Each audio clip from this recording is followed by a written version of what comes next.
ठेवा.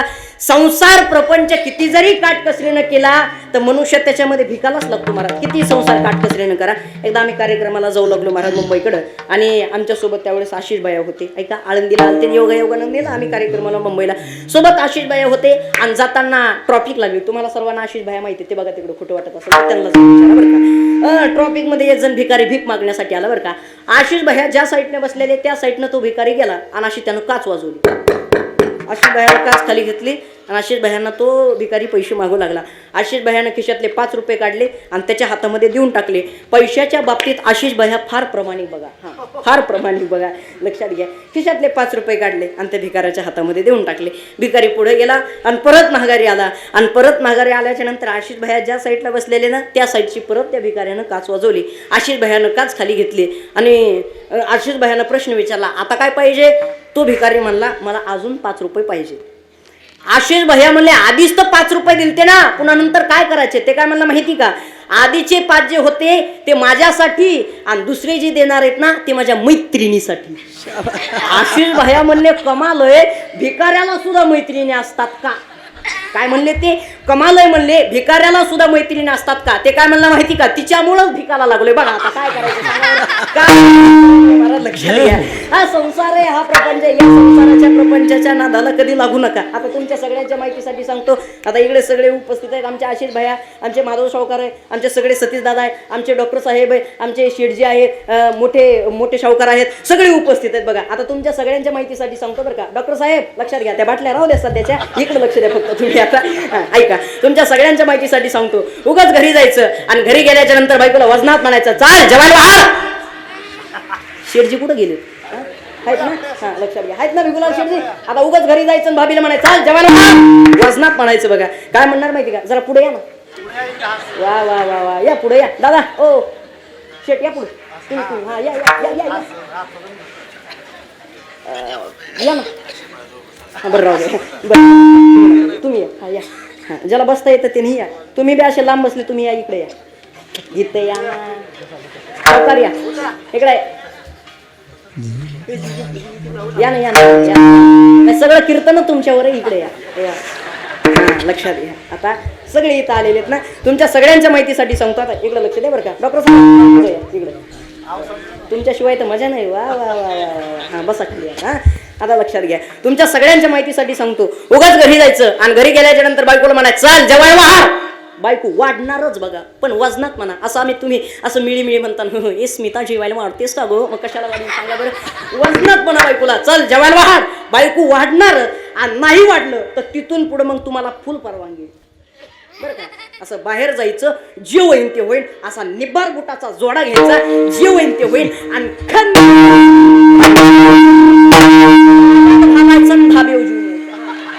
मला माहिती तुम्ही तुमच्या बायकोला मारू शकत नाही, कारण बायकोला मारण्यासाठी मिशा ठेवाव्या लागतात. बायकाच भेणं तर मिशा का चहात उडवायच्यात का सांगा बरं. काही खरं नाही महाराज. हा संसार आहे, हा प्रपंच आहे. या संसाराच्या प्रपंचाच्या कधी नादाला लागू नका. आणि ज्याची त्याची बायको ज्याला त्याला ज्याच्या त्याच्या भाषेत शिकवतच असते बघा. वकिलाची बायको म्हणते, हा तुमचा निकालच लावते. शिक्षकाची बायको म्हणते, मला शिकवू नका. नाव्याची बायको म्हणते, तू मग केसानं गळा कापला, बरोबर आहे का नाही? हा पकवाजाची बायको म्हणते, थापा मारू नका. तुमचं झालं का नाही? नाही ना, माझ्यासारखीच पिपळा खाली मुजे. ऐका, पकवाजाची बायको म्हणते, थापा मारू नका. बरं गायनाचारीची काय गपची बसते का? संतोष महाराज इतकी गोड चाल गायची आणि घरी जायचं आणि घरी गेल्याच्या नंतर म्हणायचं, बाग आज चैतन्य महाराजांच्या कीर्तनामध्ये एवढी सुंदर चाल गायली, एवढी सुंदर चाल गायली. बायको म्हणते, ग बसा, लग्नाच्या आधीपासून मला माहिती तुम्ही किती चालीचेत, मला काही सांगू नका, तुम्ही गप राहा. काय करायचे सांगा बरं आता. बरं तुम्ही मला सांगा, कीर्तनकाराची बायको काय गपची बसती का? होय गपची बसती? कीर्तनकाराची बायको बाबा गपची बसती का? कीर्तनकाराची बायको सुद्धा गपची बसत नाही, पण मला त्याचा अनुभव नाही म्हणून मी काही सांगत नाही. आता लक्षात घ्या. ऐका, त्याला विषय हा चाललेला आहे, मुद्दा हा चाललेला आहे. सांगायचं तात्पर्य, संसार प्रपंच काहीच कामाचा नाही, फलकट आहे म्हणलंय. एवढी श्रीमंती रावणाकडे होती. वाक्य लक्षात ठेवा, विषय माझा इथून बाजूला गेलता. एवढी श्रीमंती रावणाकडे, 1 लाख पोरं, 1.25 लाख नातू, 80,000 बायका. लक्षात घ्या. ऐका, रावणानं, ऐका बरं का, रावणाची एवढी श्रीमंती, एवढी मोठी रावणाची लंका, आणि लक्ष्मणानं आणि रामानं, वाक्य लक्षात ठेवा, लक्ष्मणानं आणि रामानं, त्रेतायुगातलं हे उदाहरण आहे. ऐका, लक्ष्मणानं आणि रामानं अंगदाला लंका देण्याचं ठरवलं. अंगदाकडे जर बघितलं तर फार सात्विक सदाचारी तो अंगद होता. अंगद तसा तर पशु योनीमध्ये होता, पण अंगद फार प्रामाणिक होता. रामानं अंगदाला बोलवलं आणि सांगितलं, अंगदा, रावणाला मारल्याशिवाय काही सीता भेटत नाही, आणि रावण जोपर्यंत मरत नाही तोपर्यंत सीता काही येत नाही. विचार केला, रावणाला जर मारलंच तर रावणाची जी लंका ही नेमकी द्यावी कोणाला? तर मला असं वाटतं की ही लंका तुला देऊन टाकावी. अंगदानं सांगितलं, देवा, हा शब्द आता तोंडातून काढलाय, परत काढू नका. का बरं? रावणाची जी लंका आहे ही मला नकोय, ही काहीच कामाची नाही. सांगतोय मी, वडिलांची रीत जाणत असे. वडिलांची वाढ वडिला पेन्शनची काय परंपरा हे मी तुम्हाला सांगतोय. लक्ष्मणजीला थोडासा राग आला, आणि लक्ष्मणजीला राग येणं हे साहजिक आहे, कारण लक्ष्मणजीचा जो अवतार आहे हा शेषाचा अवतार आहे.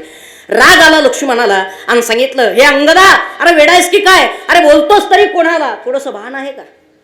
रामानं सांगितलं, लक्ष्मणजी शांत व्हा. सांगितलं, का लंका पाहिजे नाही? लंका काय कोणाला बी भेटते का? अंगदानं सांगितलं, इकडे लक्ष द्या, ज्याची लंका आहे त्याला रावण म्हणतात. वाक्य लक्षात ठेवा, ज्याची लंका आहे त्याला रावण म्हणतात, आणि त्या रावणाला बगलामध्ये घेऊन माझ्या बाबानं समुद्राच्या 4 आंघोळी केल्या. अंगदाच्या वडिलाचं नाव काय होतं? वाली. बरोबर, अंगदाच्या वडिलाचं नाव वाली होतं. वालीनं रावणाला बगलामध्ये घेऊन 4 आंघोळ्या समुद्राच्या केल्या. सांगितलं अंगदाने, हे बघा, मोठे मालक छोटे मालक, वाक्य लक्षात ठेवा, माझ्या बाबाच्या मनामध्ये जर लंकेविषयी जर पाप असतं तर रावण बगलामध्ये दाबला असता, रावण टमाट्यासारखा फुटला असता, रावण मृत्यू पावला असता, आणि ज्यावेळेस रावण मेला असता त्यावेळेस लंका कोणाची झाली असती? सांगितलं, वालीची. वाली मेल्याच्या नंतर लंका कोणाची? सांगितलं, अंगदाची. मग सांगा, ज्या इमानदार बापानं ह्या लंकेवरती डोळा ठुला नाही, त्या इमानदार वडिलाची, त्या प्रामाणिक वडिलाची, त्या निष्ठावंत वडिलाचा मी पुत्र आहे अंगद. माझ्याच वडिलांनी जर लंकेवर डोळा ठुला नाही तर रावणाची लंका मला नेमकी देताय कशाला? ही लंका मला नकोय. म्हणून महाराजांनी सांगितलं, वडिलांची रीत जाणत असे. वाढ वडिलांपासूनची परंपरा आहे, ही जाणत असे. देवा, द्यायचं जर असेल ना, तुझा विसर न व्हावा, ह्या भगवंताचा विसर नाही पडला पाहिजे, बाकी काही नकोय. पाहिजे जर काय असेल ना, विसर नाही झाला पाहिजे. वाक्य लक्षात ठेवा, तुकोबारायांनी देवाकडे मागितलं, विसर नाही झाला पाहिजे. आणि नामदेव महाराजांनी सांगितलं, काय मागितलं असं तर, देवा, द्यायचं जर काय असेल ना तर अकल्पाविष्य भाऊ दे. कोणाला? माझी या सकळ हरीच्या दासा. जे हरीचे दास आहेत यांना काय व्हावं तर अकल्पाविष्य व्हावं. अकल्पाविष्य कोणाला? जे हरीचे दास आहे. होत असताना माणसानं दास जर कोणाचं व्हायचं असेल ना तर हरीचं दास व्हावं. नामचिंतन जर कोणाचं करायचं जर असेल ना तर ह्या भगवंताचं नामचिंतन करावं. वारंवार कधीही भगवंताचं नामचिंतन करणं गरजेचं आहे, कारण वारंवार कुठेही कधीही केव्हाही सांभाळणारा जर कोण असेल ना तर हा जगाचा चालक मालक आहे, हा भगवंत आहे. या भगवंताकडं आणि ह्या जगाच्या चालक मालकाकडं कधीतरी जा. वाक्य लक्षात ठेवा. अजून एक उदाहरण सांगतो, द्वापार युगामधलं. द्वापार युगामध्ये एक उदाहरण आलेलं आहे, फार गोड आहे. 5 पांडव. वाक्य लक्षात ठेवा. पांडवांचं माहिती आहे तुम्हाला? कौरवाचं आणि पांडवाचं एवढं युद्ध लागलं, एवढं युद्ध लागलं, एवढं भांडण कोणाचं? पांडवाचं आणि कौरवांचं. आणि या पांडवाच्या कौरवाच्या युद्धामध्ये आग लावणारा जर कोण असेल ना, गांधार देशाचा राजा. वाक्य लक्षात ठेवा, गांधार देशाचा राजा. काय नाव त्याचं? शकुनी. ऐका, गांधार देशाचा राजा होता कोण? शकुनी मामा. वाक्य लक्षात ठेवा. भरपूर इतिहासामध्ये मामा झाले बरं. त्यामध्ये कंस मामा झाले, त्यामध्ये शकुनी मामा झाले, पण आमचे अंकुश मामा सगळ्यापेक्षा वेगळेच बघा. लक्षात ठेवा, तिकडं बोट दाखवू नका. वाक्य लक्षात ठेवा. ऐका, शकुनीनं ह्या दोघांमध्ये भांडण लावायचा प्रयत्न केला. कोणामध्ये माहितीये का? पांडवामध्ये आणि कौरवामध्ये. जरा बोर व्हायले का तुम्हाला? होय, महिला मंडळ बोर व्हायले, पुरुष मंडळ बोर व्हायले का? नाही ना? जर बोर होत असेल तर चहा वगैरे सांगायला. हा, तसं काही नाही, सांगा. नाही तर सांगायचं असेल त्या हातात लगेच सांगतो, तेवढी ताकद आहे अजून माझ्यात. लक्षात घ्या. नाही ना? बोर व्हायले नाही ना? हा, मग इकडं लक्ष द्या. ऐका, कौरवामध्ये आणि पांडवामध्ये युद्ध लावायचं ठरवलं कोणी? शकुनीने. एवढं युद्ध झालं, एवढं युद्ध झालं, आणि 5 पांडवांना मारायचं ठरवलं. आता 5 पांडवांना मारायचं. एके दिवशी दुर्योधनाला बोलवलं आणि सांगितलं वहिनीला आपल्या काकीला राहण्यासाठी एक बाहेर कुठंतरी एक घर बांधा. एवढं सुंदर घर बांधलं. राळ रांजा विळूच्या चिवट्या त्या घरामध्ये टाकल्या. असे ज्वलनशील पदार्थ त्या घरामध्ये टाकले आणि गावाच्या बाहेर ते घर बांधलं. हस्तिनापुराच्या बाहेर एवढं सुंदर ते घर बांधलं. रंगरंगोटी झाली. इंद्राच्या वैभवाला लाजवेल एवढं सुंदर घर झालं. बघतच राहावं त्या घराकडं. असं सुंदर घर झालं बरं का. महिला मंडळ वाक्य थोडंसं लक्षात ठेवा. उदाहरण फार गोड आहे बरं का. हे घरी घेऊन जाण्यासारखं उदाहरण आहे. ऐका बरं. एवढं सुंदर घर होतं. घराकडे जर बघितलं तर असं वाटत होतं त्या घराकडे बघतच राहावं. पण ते घर म्हणजे मृत्यूचा सापळा होता. काय ते घर म्हणजे मृत्यूचा सापळा होता. त्या घराला आग लागल्याच्या नंतर 11 सेकंदामध्ये ते घर जळत होतं.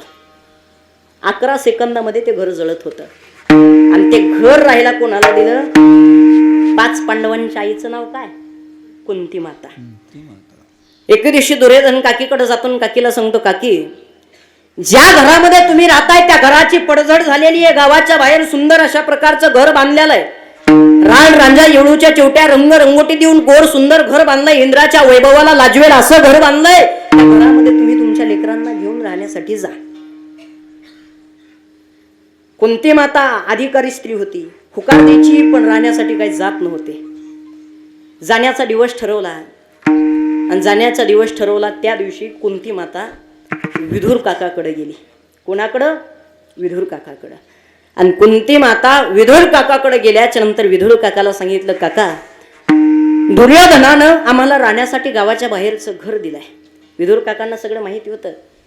विदुर काकांना सांगितलं, काऊ वहिनी हुकार दिला राहण्यासाठी? हो. आता हुकार दिला म्हणल्याच्या नंतर तुम्हाला जावा लागेल. पण एक ऐका, जात असताना 2 मिनिटं का होईना अगोदर माझ्याकडे या आणि मग नंतर तुम्ही तिकडे जा. ठीक आहे. जाण्याचा दिवस ठरवला आणि ज्या दिवशी जायचंय त्या दिवशी कुंती माता आपल्या 5 लेकरांना 5 वासरांना घेऊन निघाली.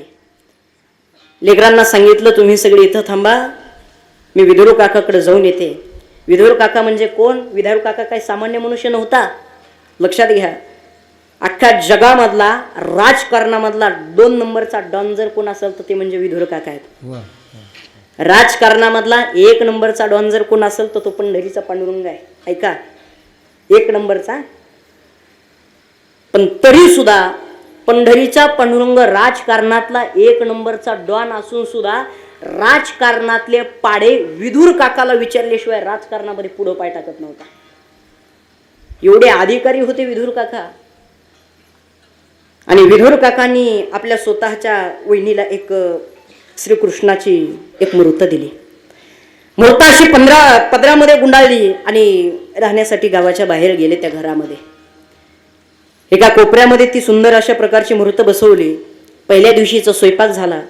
एका जणानं प्रश्न विचारला, काओ ज्या घराला अग्नी लागला तर ते घर 11 सेकंदामध्ये जळतोय, तर त्या घरामध्ये नेमकी कुंती माता स्वयंपाक कुठं करत असत? असा प्रश्न पडणं साहजिक आहे. बरोबर आहे.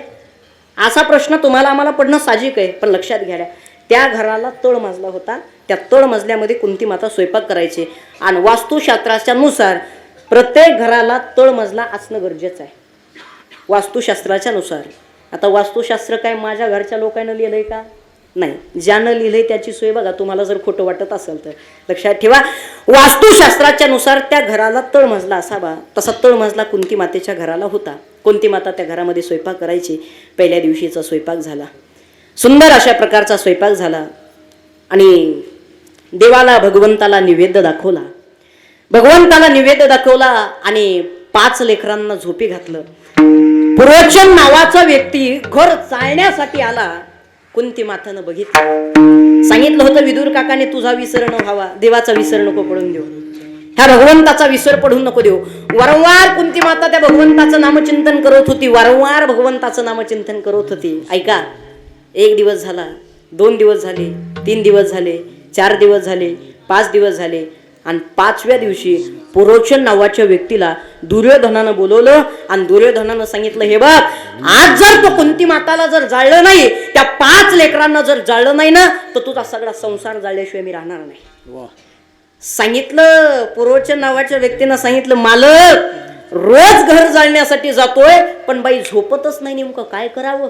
काय बाई झोपतच नाही, नेमकं काय केलं पाहिजे? 6 दिवस झाले, 7व्या दिवशीची सकाळ झाली आणि 7व्या दिवशीची सकाळ झाल्याच्या नंतर कुंती मातेच्या इथं काम करण्यासाठी 9 दाशा होत्या. किती? बोला, किती? 9. कुंती मातेच्या इथं काम करण्यासाठी 9 दाशा होत्या. 9 दाशांना सगळ्यांना पाठवलं, सांगितलं की आज तुम्ही कामावर यायचं नाही, आज तुम्ही घराच्या बाहेर जा. मी स्वयंपाक करणार आहे आज, माझ्या हातानं भगवंताला निवेद्य देणार आहे, आज तुम्ही घराच्या बाहेर जा. कामून काढून दिला असेल 9 दाशाला. त्याचं कारण आहे, ऐका.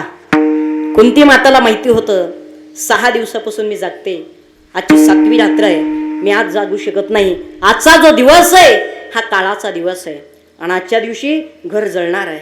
ह्या घरामध्ये 5 लेकरं तर जाणार आहेत, मी सुद्धा जाणार आहे, पण माझ्या दाशा जाऊ नये म्हणून दाशांना पाठवलं. ऐका, रात्रीची वेळ झाली आणि त्या रात्रीच्या वेळी एक भिल्ल समाजाची सदाचारिणी स्त्री, तिला सुद्धा 5 लेकरं होत्या, 5 लेकरांना घेऊन ती सुद्धा त्या घराच्या तिथं राहिला होती. कुंती माताला माहीतच नव्हतं की माझ्या घरामध्ये अजून कुणीतरी राहण्यासाठी आहे.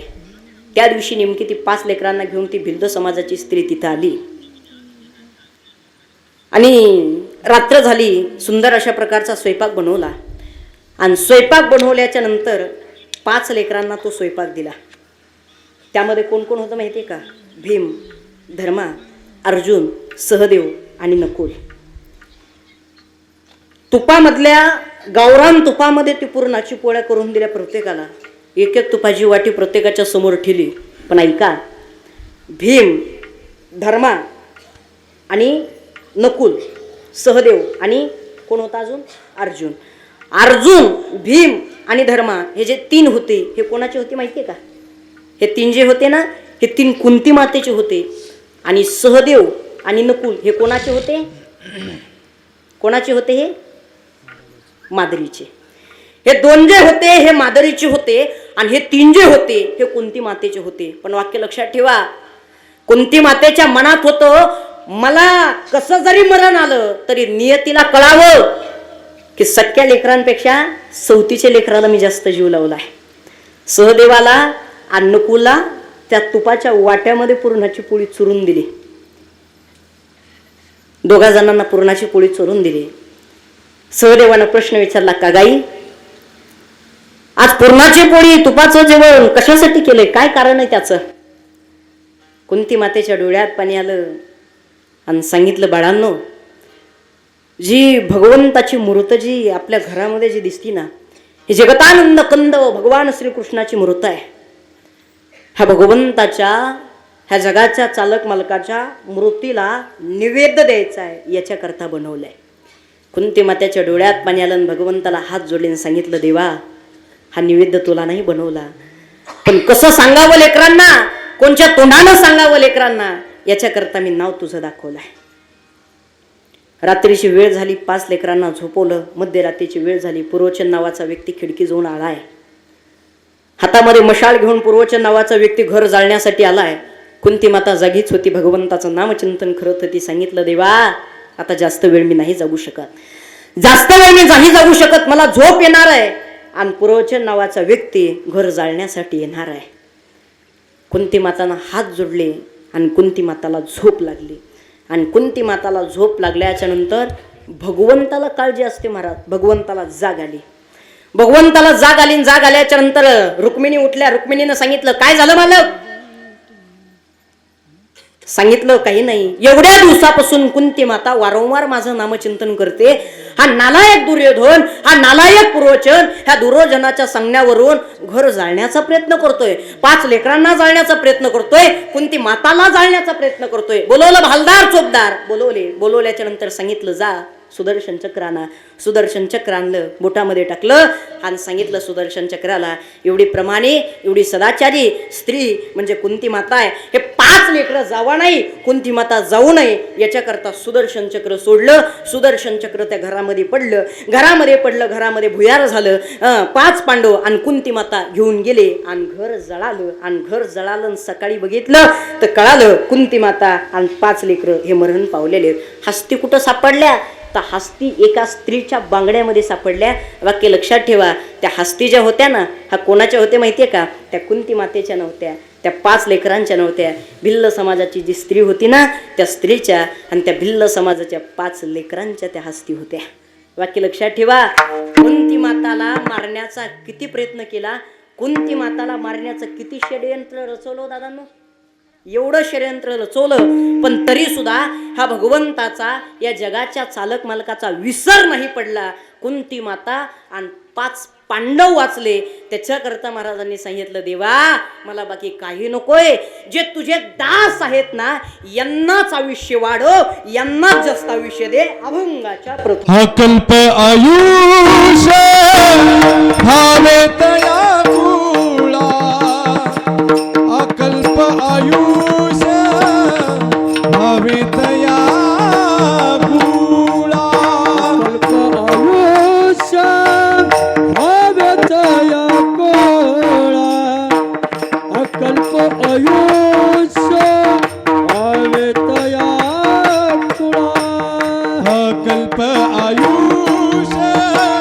भावे तया कुळा, अकल्प आयुष्य भावे तया कुळा, अकल्प आयुष्य भावे तया कुळा, अकल्प आयुष्य भावे तया कुळा. हरी माझ्या हरीचा दासा माझ्या सगळा, हरीचा दासा हरीचा दासा माझ्या सगळा, हरीचा दासा. कल्पनेची बाधा कोणे काळी, कल्पनेची बाधा न कोणे काळी, कल्पनेची बाधा न कोणे काळी, कल्पनेची बाधा. गायन करणं सोपं नाही, पखवा वाजवणं सोपं नाही, कीर्तन करणं सुद्धा सोपं नाही. खाली बसल्या बसल्या नाव ठेवणं फार सोपं आहे.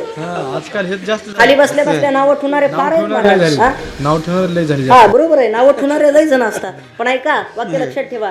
तुमच्या जीवनामध्ये नावं ठेवणारे जर असतील ना तर नाराज कोणावरती होऊ नका महाराज. जीवनामध्ये निंदक सुद्धा असावा, निंदकाचे घर असावे शेजारी, निंदकाचं घर शेजारी असलं पाहिजे. एक वाक्य सांगतो ऐका.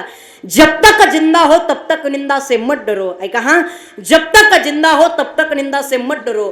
लोग निंदा उसी की करते हैं जो जिंदा है, तारीफ तो लोग मरने के बाद करते हैं. मनुष्य जोपर्यंत जिवंत आहे तोपर्यंत निंदाच करणार आहे, पण गेल्याच्या नंतर तर म्हणतील ना होता दादा चांगला होता. गायनाचार्यांसाठी एक वाक्य सांगायला ऐका. संगीत है शक्ती, हर घट में बसे राम, रोगी को राग सुना के देती है आराम. ती ताकद जर कशामध्ये असेल ना तर ती ताकद गायनामध्ये मारा. गायन करणं काही सोपं नाही. बरं मला सांगा, पखवा वाजवणं काही सोपं आहे का? आशिष महाराज पखवा वाजवणं सोपं आहे?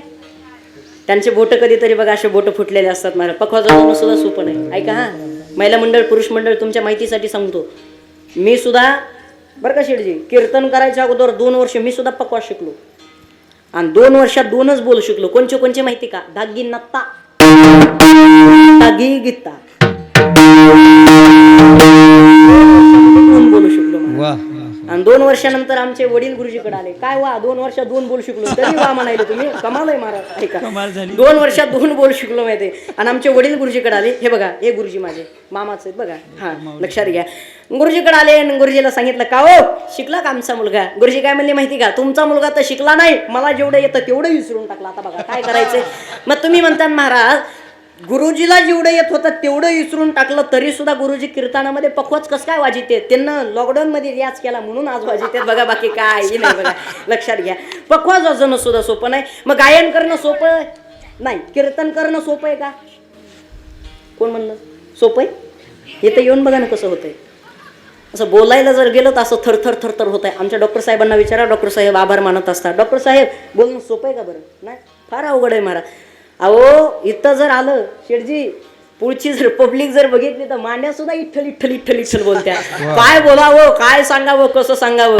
हा, सोपं नाही महाराज कीर्तन करणं सुद्धा. ऐका, आमच्याच गावामध्ये अशी एका गावाचे नवीन सरपंच झाले बरं का. सरपंच नाही तर कुणी असेल तरी राहू दे, मी तलं नाही सांगत. मी आमच्या गावाकडलं सांगायला बरं का. आणि सरपंच साहेब उठले, 15 ऑगस्ट होता आणि 15 ऑगस्टला शाळेमध्ये भाषण करण्यासाठी गेले. आणि शाळेमध्ये सरपंच साहेबांना सुरू केलं, आज 15 ऑगस्ट आहे, आज 15 ऑगस्ट आहे, आज 15 ऑगस्ट आहे, आज 15 ऑगस्ट आहे, कारण आज 15 ऑगस्ट आहे, कारण आज 15 ऑगस्ट आहे. सगळे मुलं एका रांगेमध्ये उभा आहेत, कारण आज 15 ऑगस्ट आहे.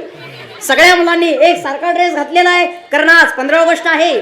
सगळे शिक्षक एका रांगेमध्ये उभा आहेत, कारण आज 15 ऑगस्ट आहे. मी म्हणलं सरपंच साहेब 15 ऑगस्ट आहे, 15 ऑगस्ट आहे, पण कामू नाही ते तर सांगा ना. सरपंच काय म्हणले माहिती का, काल 14 ऑगस्ट होता म्हणून आज 15 ऑगस्ट आहे. बघा आता काय करायचं. बोलणं सोपं आहे का? अजिबात नाही म्हणा. अहो एका गावामध्ये कीर्तन झालं आणि कीर्तन झाल्याच्या नंतर एक जण आभार मानायला आला आणि आभार मानायला सुरू केलं. ते काय म्हणलं माहिती का, आज महाराजांनी खूप छान केलं आहे बरं का. म्हणलं काय? मग नंतर म्हणतो कीर्तन. म्हणलं हा, आज महाराजांनी कीर्तन खूप छान केलं आहे बरं का, म्हणून गावच्या वतीनं व माझ्या वतीनं महाराजांना भावपूर्ण श्रद्धांजली. म्हणा आता बोलणं सोपं आहे का सांगा बरं. महाराज बोलणं सुद्धा सोपं नाही, बोलणं सुद्धा हे फार अवघड आहे. बघा लक्षात घ्या, जीवनामध्ये निंदा करणारे, जीवनामध्ये त्रास देणारे असले पाहिजे. आणि जोपर्यंत जीवनामध्ये निंदक नाही, जोपर्यंत जीवनामध्ये, तोपर्यंत जीवनामध्ये मनुष्य मोठा नाही. मनुष्याला मोठं जर व्हायचं असेल ना तर याच्याकरता त्रास देणारे असले पाहिजे. महाराजांनी सांगितलं द्यायचं जर काय असेल ना तर अकल्प आयुष्य दे, अकल्प आयुष्य व्हावे तया माझी असा. हरीचे जे दास आहेत ना यांना अकल्प आयुष्य व्हावं. हे होतं नामदेव महाराजांचं देवाकडं मागणं. तुमचं आमचं मागणं म्हणजे फार अवघड मागणं असतं.